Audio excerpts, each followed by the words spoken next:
glamorous reality.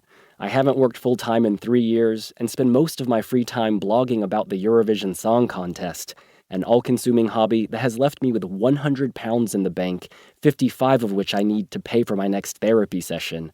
I feel like a professional failure who hasn't reached my potential, and I'm not sure how to pull myself out of the morass. He told his nurse I was having tea with Her Majesty and hung up the phone. My father's mind and heart had repeatedly failed him. It seems appropriate that this main artery into the city is choking as well. Eventually, we make it to the funeral home in Jonesboro, 15 miles south of Atlanta and just a few towns over from where we grew up.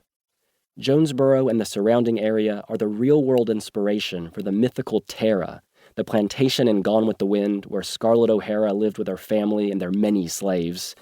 5 minutes down the road, at the Patrick R. Cleburne Confederate Cemetery, locals still stab the ground with the red and blue Dixie flag, that odious symbol of white supremacy that my father found so beautiful he hung it outside our house. Suzanne and I throw open the white doors of the funeral home. In her shrill voice, she shouts, "We're here!" Ben, wary of the sound and the fury, likely to shoot from my mother, trails a few paces behind, prudently using us as a shield. We walk briskly through the building, which follows the mortuary blueprint: generic burgundy carpet with golden trellis motif, antique yellow walls with watercolor paintings of nature, cherry-stained wood furniture everywhere.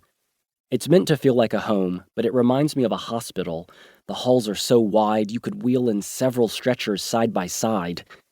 My cousin Eloise waves as we rush past. She has 3 children from 3 men of different races. It gives me hope that she's more open-minded than the other relatives on Dad's side. We turn left into the viewing room. My father's corpse rests in a casket blocked from view by the Asian rodeo, Suzanne's phrase for our Vietnamese aunts and uncles and their partners. My mother left Saigon in 1973, in the final years of the Vietnam War, and her brother and 3 of her sisters followed over the subsequent decades. They'd had children, and some of their children had had children, and they spread across Georgia, from Dacula in the north to Dublin farther down south, opening nail salons, beauty parlors, and bridal stores. No matter how far they had to drive, they'd all managed to arrive at the funeral home on time.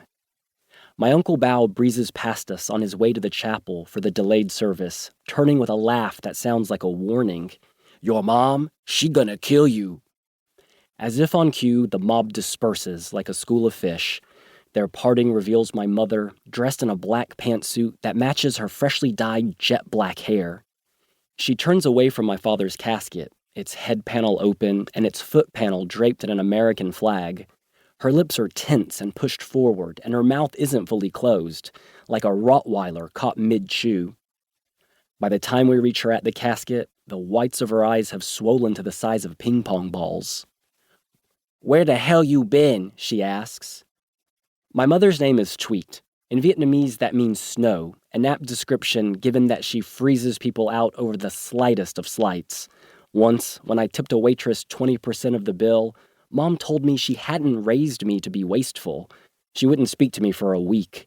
She's petite, with a flat, fat nose that looks like a chicken's foot.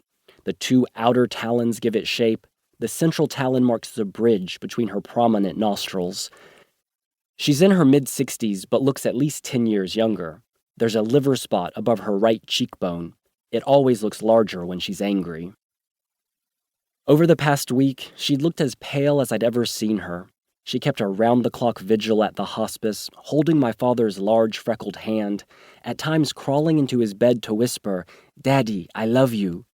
She's not quite 5 feet tall, but for 5 years she had single-handedly bathed, fed, and cared for Dad, a man who stood 6'4" in his prime.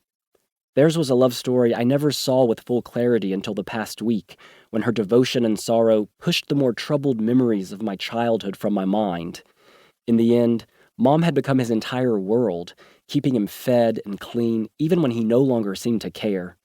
She'd earned her redemption. Now my sister and I are ruining the closing act. "We got stuck in traffic," Suzanne says, ignoring that we were up several hours early and could have easily made it on time, even if the tires of every car in Atlanta had been dipped in molasses and left to dry on asphalt. The truth is that grief had us in a chokehold, and we forgot what time we were supposed to leave.